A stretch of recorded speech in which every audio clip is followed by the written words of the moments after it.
अपने ठाकुर के बिना छटपटाहट हो हृदय में, वैसी व्याकुलता हो जैसी व्याकुलता प्यास लगवे पे और पानी ना मिलवे पे होवे, वैसी व्याकुलता जैसी भूख लगने पे और भोजन ना मिलवे पे होवे, वैसी व्याकुलता अपने ठाकुर के प्रति अगर है रही है कभी उनसे नेक दूर जावे पे भी, तो समझो ये ठाकुर जी आपके जन्म जन्मांतर के हैं।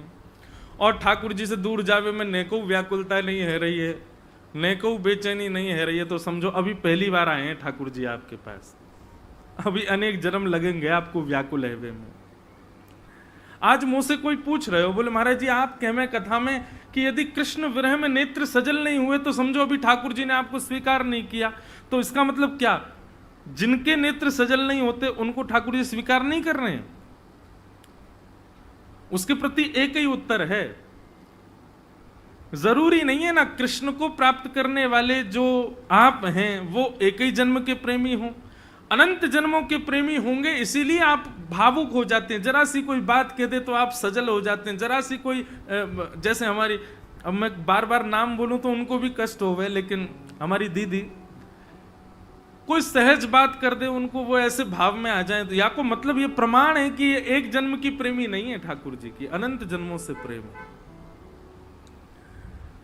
बस मिलवे में नेक नेक कसर रह रही है, या हमारे बार बार आ रहे हैं हम।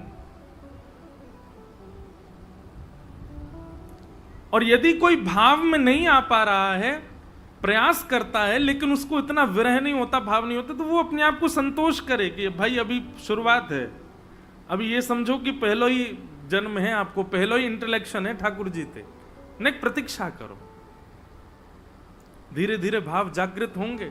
और भैया ये एक जन्म में नहीं मिलेंगे, एक जन्म पूरा भी यदि इनको प्रदान कर दोगे तो भी इनकी प्राप्ति है जाए, ये संभव नहीं है।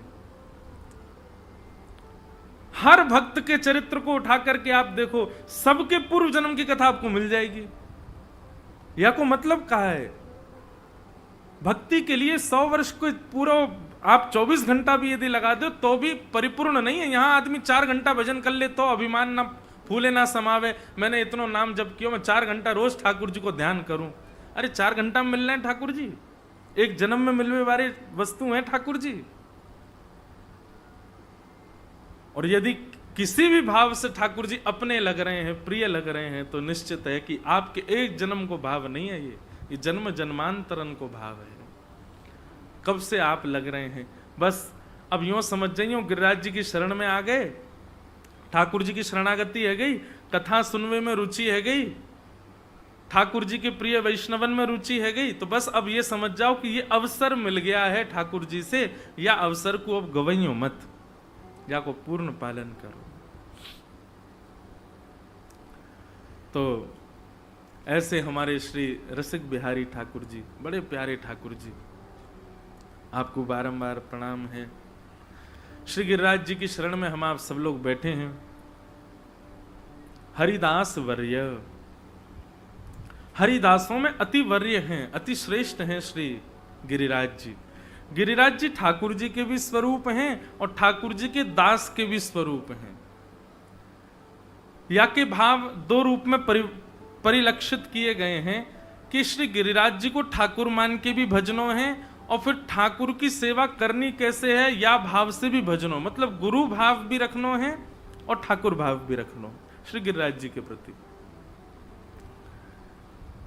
रसिक प्रीतम हित चित्त की बातें श्री गिरधारी जी सो कहिए। श्री गिरिराज जी से आज्ञा प्राप्त करो, कैसे ठाकुर जी और प्रिय लगेंगे, कैसे ठाकुर जी के प्रति अति प्रेम हमारो बढ़ेगो। हे गिरिराज बाबा आप कृपा करके हमें बताओ। मैं तो अपनी कथा में एक बात कहा करता हूं, कई लोगों की रुचि कथा सुनने में तो होती है पर सेवा में रुचि नहीं होती, उनसे सेवा एवा नहीं हो पाती। कई लोगों की सेवा में रुचि होती है पर नाम जप नहीं कर पाते, कई लोगों की नाम जप में रुचि होती है पर कथा नहीं सुन पाते। सबकी अपनी रुचि, पर ऐसा नहीं, सब में रुचि होनी चाहिए। यह भी एक प्रमाण है ठाकुर जी के प्रसन्नता का कि आपको ठाकुर जी संबंधी कोई भाव दे, सब में रुचि है आपकी। परिक्रमा लगवा लो वहां में तैयार, प्रसाद पवा लो वहां में तैयार, सेवा करवा लो वहां में तैयार, नाम जप करवा लो वहां में तैयार, कथा सुनवा लो वहां में तैयार, श्रृंगार करवा लो वहां में तैयार, कोई चीज में पीछे नहीं रह रहे हैं। तो यह भी एक प्रमाण है कि ठाकुर जी प्रसन्न हैं आपसे। एक भाव भी यदि अप्रिय लगता है, अप्रिय या फिर उस भाव के प्रति कहीं ना कहीं आपको मन में ये आता है कि ये मोते ना है पावे, या में तो निपुण कोई और है, तो समझो भी ठाकुर जी दूर हैं। सब में निपुणता ला। ठाकुर जी के संबंध को कोई भाव हो, सब आपको स्वीकार। यही तो प्रेम है। हमारे प्रेमी को जो प्रिय है वो सब हमको प्रिय है। ठाकुर जी की सेवा के संकल्प को कोई भी भाव हो, सब में आपकी रुचि बढ़े। अभी नासिक में 1 महीना की कथा थी, तो वहां महाराज जी हमको एक बात बता रहे थे। बोले कि नाम जप वहां करना पड़ता है, गायत्री जाप करना पड़ता है। 1-2 बार प्रारंभ में मुझे भी झोंके से तो आए, करते करते इतनी देर बैठना पड़ता, लेकिन बाद में फिर वो सब गुरु कृपा से ठीक हुआ। एक दिन हम महाराज जी से बैठे, अंतिम दिन जिस दिन आ रहे थे उस दिन महाराज जी के साथ बैठे, तो महाराज जी बोलते नहीं है, मौन रहते हैं, तो वो बता रहे थे। तो हमने कहा महाराज जी जो यहाँ पर इतना बड़ा बड़ा पुरुषण का क्रम करते हैं वो कैसे कर पाते हैं? इतनी देर एक आसन पर बैठ करके जप करना, आलस तो बहुत आता है। तो महाराज जी बोले शाम दाम दंड भेद केवल कर्मों के लिए ही क्यों है, जप के लिए भी होना चाहिए। चाहे शाम दाम दंड भेद कैसे करेंगे, हम करेंगे पूरा। तो मैंने कहा महाराज जी उसकी क्या रीति है?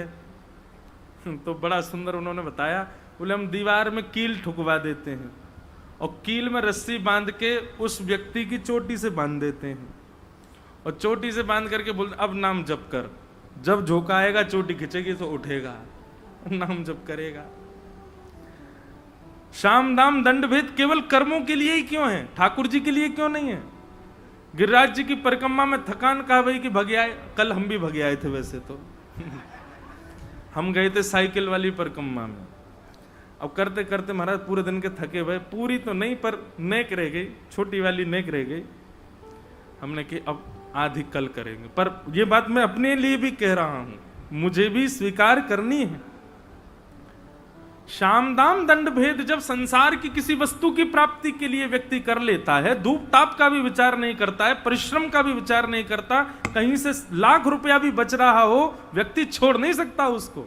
तो फिर ठाकुर जी की सेवा में क्यों हम लोग आलस कर जाते हैं? थका गए तो चलो अब आधी कल लगा लेंगे, ये नहीं हो रहा तो कोई बात नहीं, छोड़ दो, कल कर लेंगे।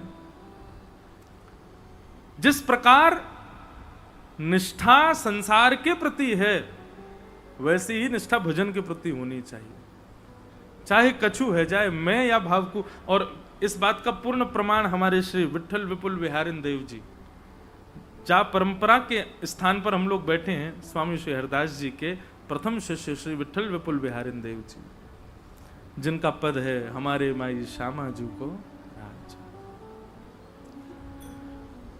उनके विषय में एक प्रसंग ऐसा आता है कि जब स्वामी श्री हरदास जी महाराज अंतर ध्यान हो गए और जब ये बात उनको पता चली कि हमारे गुरुदेव लीला में प्रवेश कर गए, नित्य निकुंज में प्रवेश कर गए ठाकुर जी की, में इतनी व्याकुलता हुई, इतनी व्याकुलता, इतने विरह आतुर हो गए। उसी समय अपने नेत्रों पर पट्टी बांध ली और संकल्पित हो गए अब संसार देखूंगा ही नहीं मैं, मेरे गुरु के बिना ये संसार है, अब मैं संसार का दर्शन नहीं कर सकता। मेरे गुरुदेव नहीं है इस भूमि पर, उनके चरण चिन्ह नहीं दिखेंगे, यहां की वायु अब उनके तन का स्पर्श करके मेरे पास नहीं आएगी, इसलिए अब संसार का दर्शन मैं नहीं करूंगा। और इतने विरह में रहने लगे, इतने विरह व्याकुल होने लगे कि बस बाकी के सब परंपरा के जो वैष्णव थे, शिष्यगण थे, उनको यही चिंता रहती थी कि हम ऐसा क्या करें कि श्री बिहारिन देव जी ठीक हो जाएं।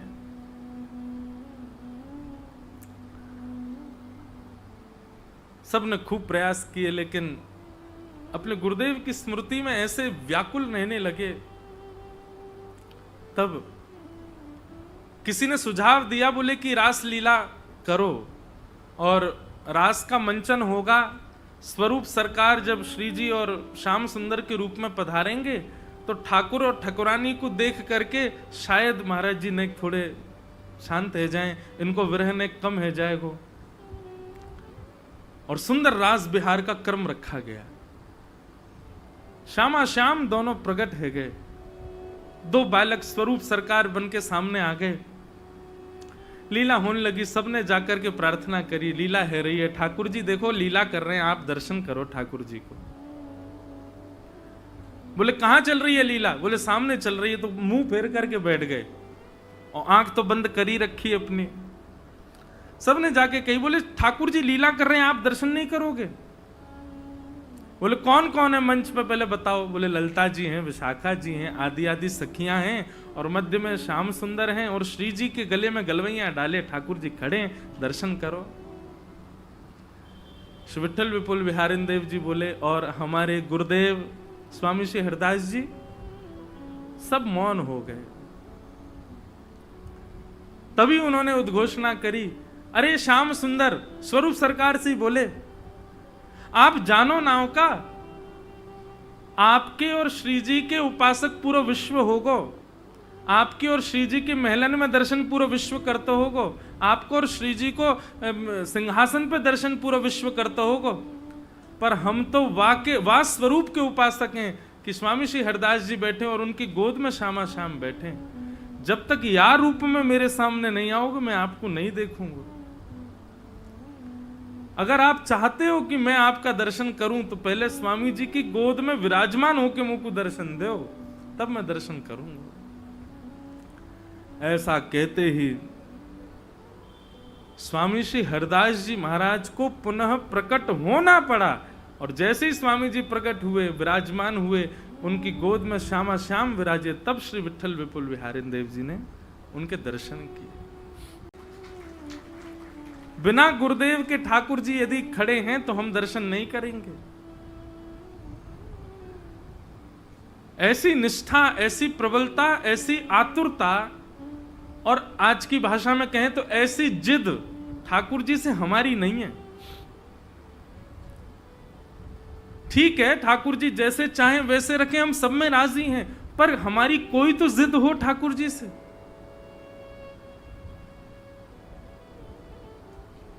अभी कहीं कथा में मैं एक भाव कह रहा था कि व्यक्ति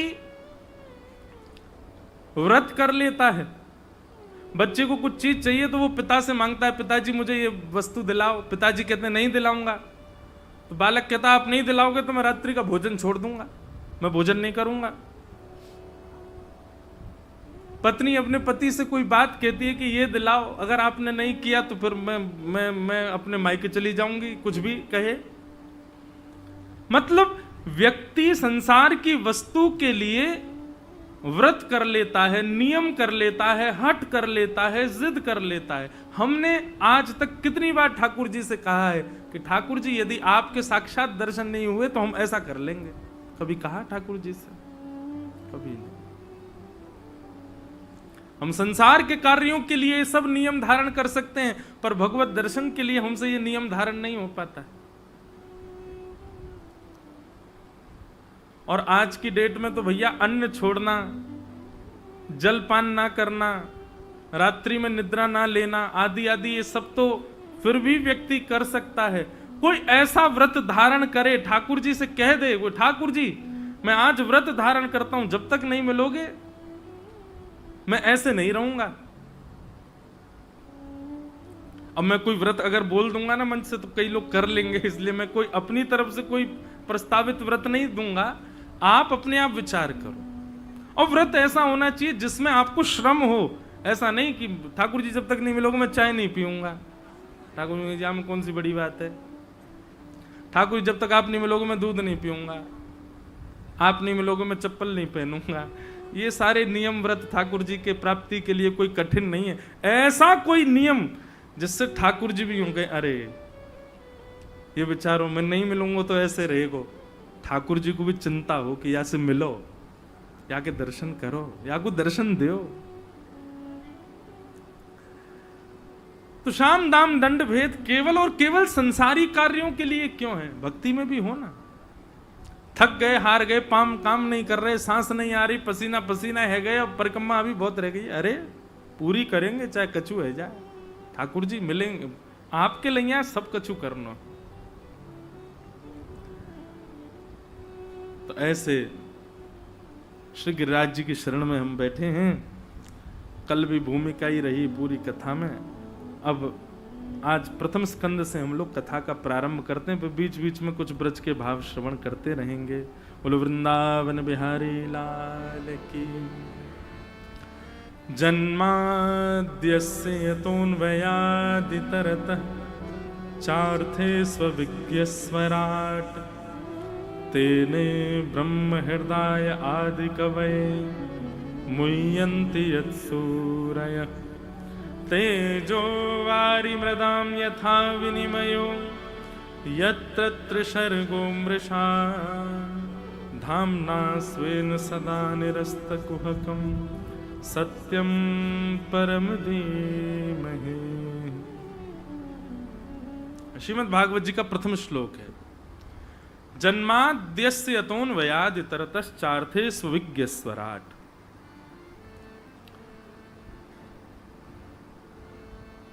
जो जन्म मरण आदि के समस्त बंधनों से सर्वदा मुक्त हैं, चार्थे स्वविज्ञ स्वराट, जो अविज्ञ हैं, जो अनविज्ञ नहीं है, सब जानते हैं। आप किस भाव से आए हो, किस रूप में आए हो, किस स्थिति में हो, ठाकुर जी को सब पता है। हमारे पूज्य पिताजी महाराज कहते हैं कि ठाकुर जी को क्यों बताना है कि हमारे साथ क्या चल रहा है, उनको पता नहीं है क्या? वे ही तो सब कर रहे हैं, उन्हीं की कृपा से ही सब हो रहा है, तो उनको बताना क्यों है? ठाकुर जी से कभी ये मत कहो कि ठाकुर जी हमारे जीवन में ये सब चल रहा है, आप कुछ बताओ। जिस प्रकार प्रसाद को व्यक्ति बड़े सम्मान से ग्रहण करता है, दोनों हाथ लगा लेता है, और वैसे तो नियम है जब कोई पंचामृत प्रदान करे तो कोई वस्त्र भी नीचे रखो, एक बूंद भी नीचे नहीं गिरना चाहिए। और शास्त्राज्ञा तो यह है कि 3 परत बनाओ वस्त्र की, फिर उसके बाद ऐसे उसमें पंचामृत या चरणामृत लेना चाहिए। प्रसाद को हम कितने सम्मान से लेते हैं, क्यों? क्योंकि ठाकुर जी के चरणों के स्पर्श से हमको प्राप्त हुआ है। क्या हमारा जीवन प्रसाद नहीं है? चाहे हम जैसे हों, चाहे हमारे जीवन में जो हो, क्या वो प्रसाद नहीं है?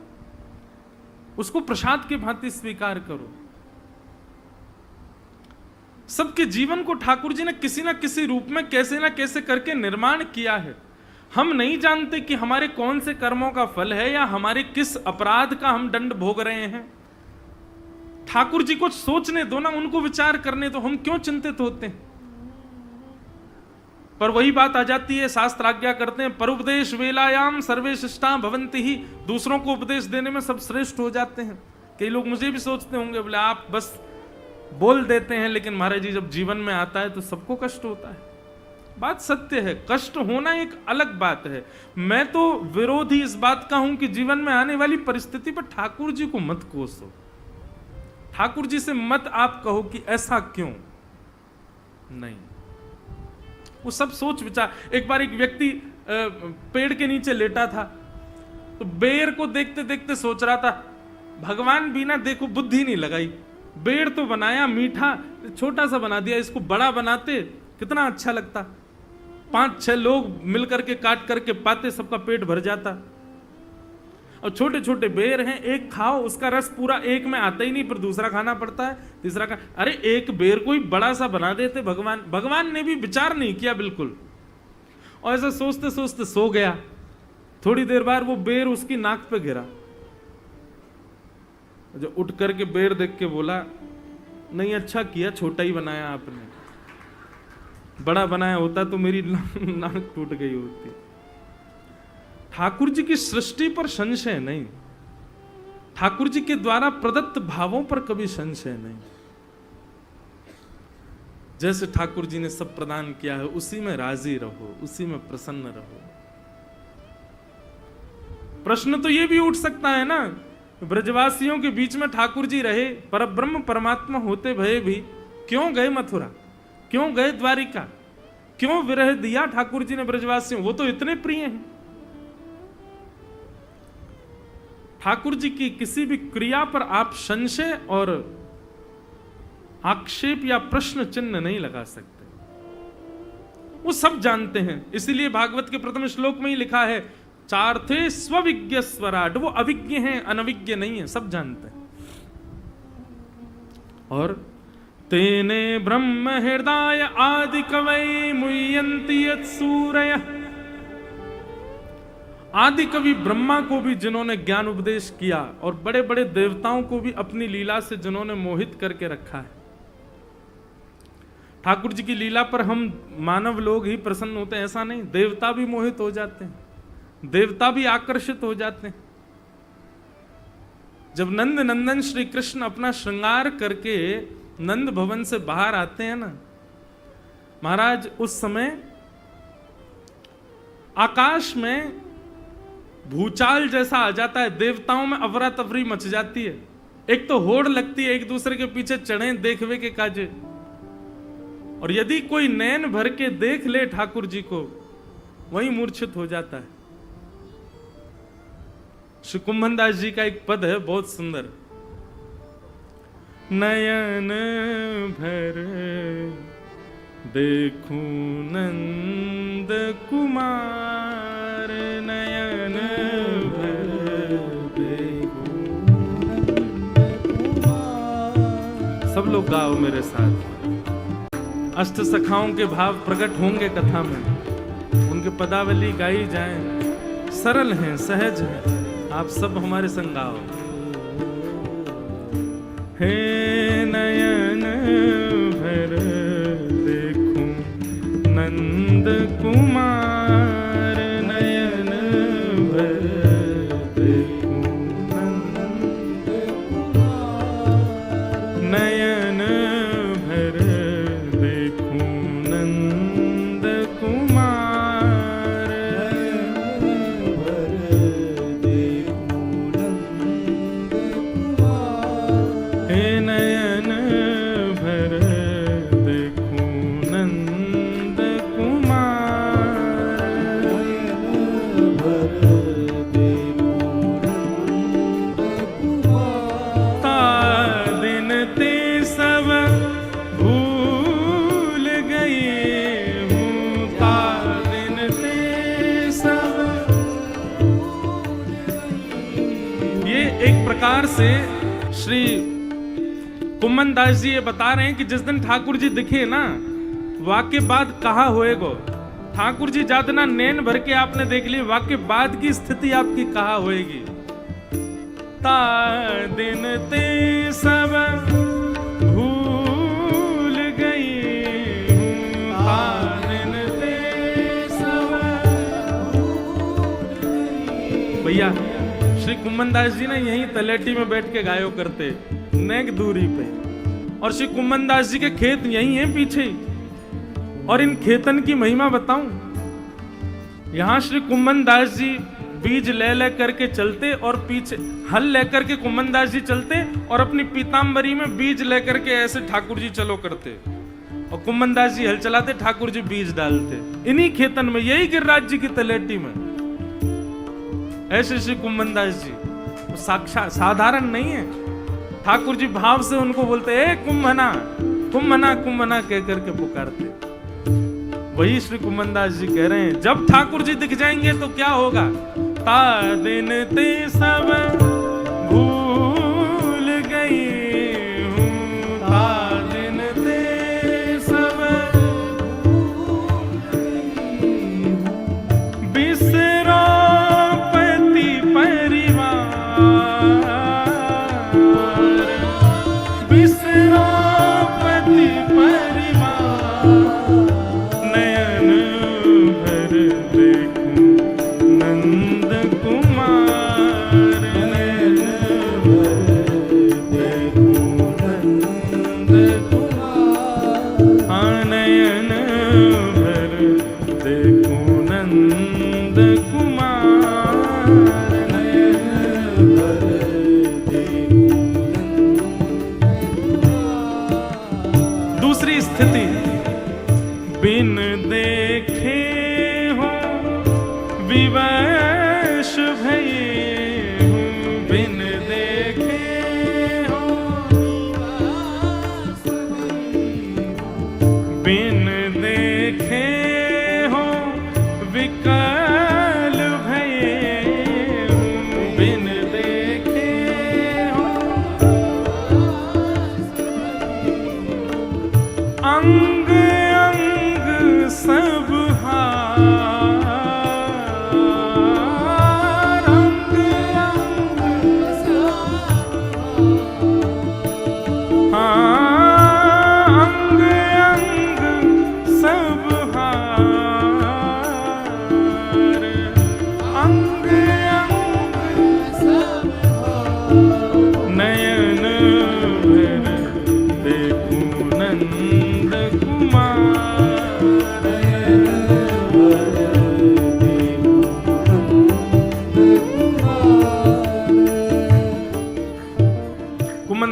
रहे हैं, ता दिन ते सब भूल गई हूं। ठाकुर जी जब दिख जाएंगे सब भूल जाओगे।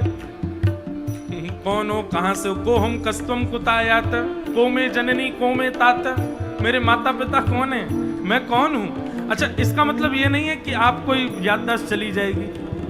बेचारे डर जाएंगे लोग, राधा रमन जी को नहीं देखेंगे। क्यों? अरे याददाश्त चली जाती है इनको देखने से। याददाश्त नहीं जाएगी, पर इन सब के होने का जो अहम है ना, मेरे तो पिता हैं, मेरी तो मैया है, मेरी बहन है, मेरी पत्नी है, मैं ये हूं, ये अहमता नष्ट हो जाती है ठाकुर जी को देखने से। और ये सब बात आप ठाकुर जी को देखेंगे उससे होगा नहीं, ठाकुर जी की दृष्टि आप पे पड़ गई तो ऐसा होगा।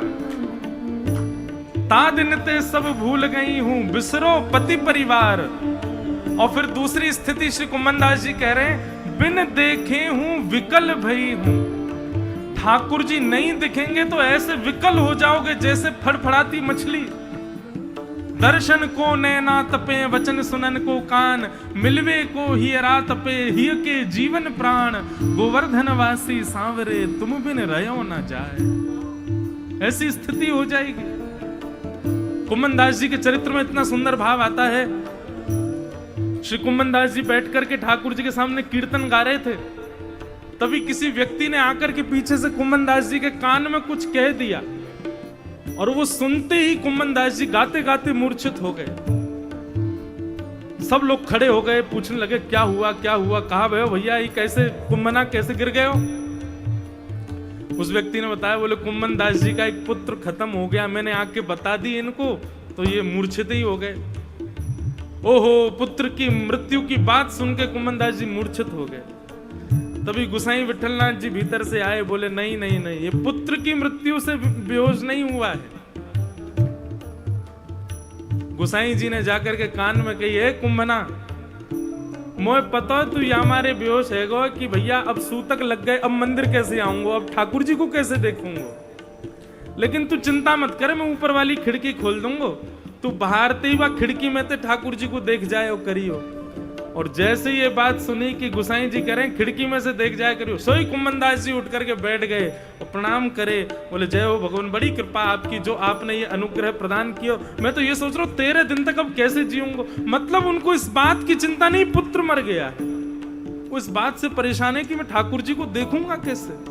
बिन देखे हूं विकल